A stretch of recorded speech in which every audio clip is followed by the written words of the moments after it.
Hi there, it's James Arter here. So it's not quite a quick tip today, but more of a free giveaway. There's a kick drum sample which I use in so many of my mixes, and I thought you might like to use it too. So stick around, I'll show you how you can get it, and I'll also show you why I like it so much and how and where I use it in a mix. Here it comes.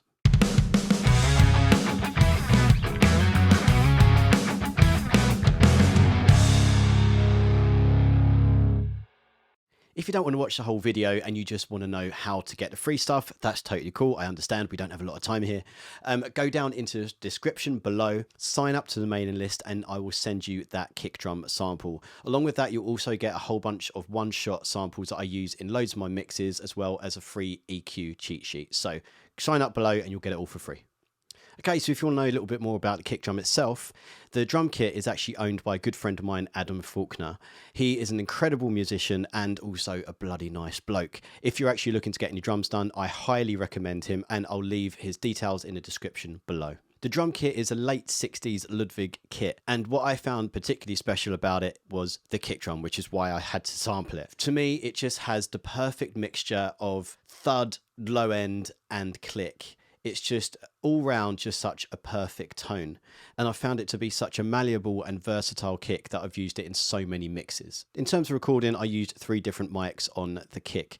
So on the inside there was a Shure Beta 91, on the outside was a AKG C414, and in addition to that there was a sub mic which was basically an NS10 wired up in reverse. All of those were going through Thermionic Culture preamps, which sound fantastic because they're all valve driven. And I did a tiny little bit of EQ just to make it sound a little bit nicer on the way in. As I said before, it's just a one-shot sample, so that means I've just recorded it at 1 velocity. I found it to be such a well-rounded sound that it's just been used in so many mixes. So let's have a look. I'm going to show you it in action.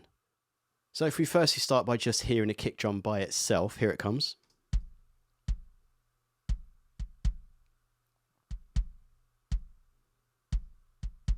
As you can hopefully hear, it's like I said before, it's just a very well-rounded kick, and it just has such a fantastic tone, and it's nice and deep as well.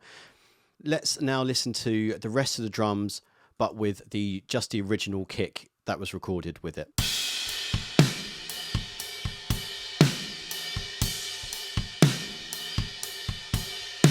And you can tell, sounds pretty good, but what we're going to do is we're going to bring in that drum sample. And as you can see, I'm just triggering it, and I'm using Stephen Slate Trigger 2. I think it's one of the best triggering programs around. And I'm just going to give it a little bit of a boost. It's just a touch of an EQ and compression boost just to sit it a bit better in a mix.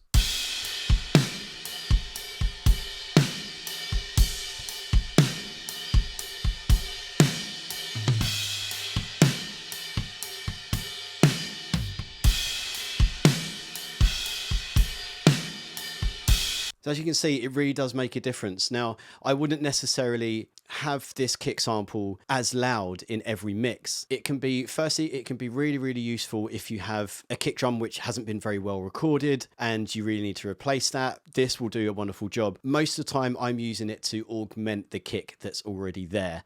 So it just might mean that it needs a little bit more weight or just a little bit more tone to come through, and something that's just a little bit more solid. And I found with this kick drum in particular, it's just so versatile that depending on how you EQ it, you can make it fit into almost any mix. And also when it comes to mixing kick drums, they're far more forgiving than snare drums. The snare drum tends to be much more characteristic in a mix, and it can really set the tone of a whole mix. The kick drum doesn't tend to be quite as commanding sometimes. So just another example to show you how malleable it can be. I'm going to EQ it totally differently, as if I was trying to fit it into like a hard rock or metal mix. In fact, let's go quite extreme. Here's one I prepared earlier. Of course, this song isn't a metal song, but you'll get the idea of the sound of the kick.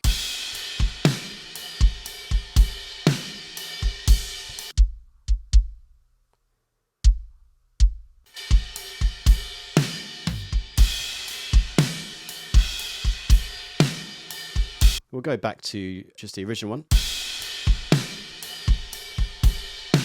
That one obviously works much better for the mix. And we'll just do one more quick before and after.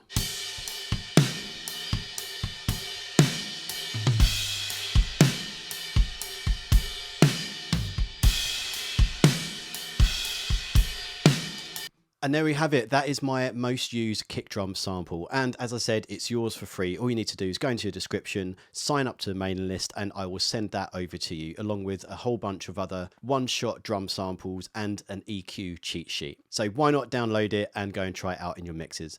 Thanks so much for watching. I'll see you next time. Bye for now.